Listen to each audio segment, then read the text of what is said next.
As most of you probably know, and as Amber covered in her newsletter this week, U.S. national security leaders, including the Secretary of Defense, who initially denied this chat happened, the Secretary of State, and the Vice President, recently accidentally added one of America's top journalists to their Signal group chat where they shared detailed military plans about Yemen.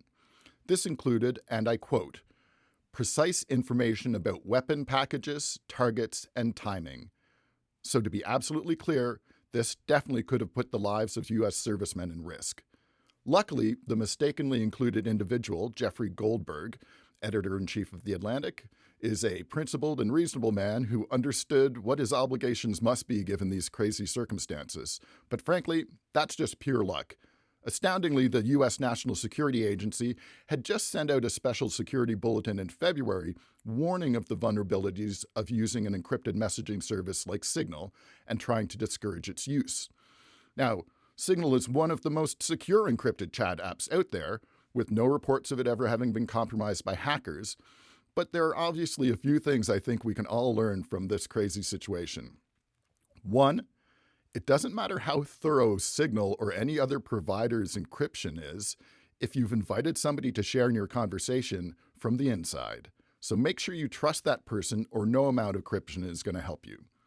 Two, and further to that, and given references in the Project 2025 blueprint and elsewhere in American conservative circles about using Signal to avoid scrutiny, Russian professional hacking groups have been using phishing scams to try to gain access to those conversations, again, avoiding the end-to-end encryption in the app.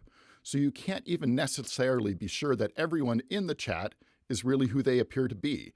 And in larger group chats, you may not even notice that they're there.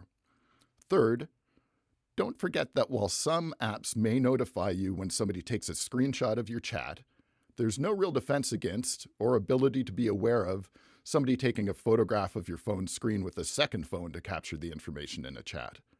So if you've got something you want to keep private, then make sure not to advertise the existence of the chat, including where and when it'll take place. Make sure your group chats don't have so many people that you can't keep track of them all. Review all of the participants and confirm their identities. Also avoid using the linked devices feature in Signal, which Russia has been actively trying to leverage for access. And then all you can do is just hope you can trust everyone else involved. I'm the other Mac. Stay safe out there.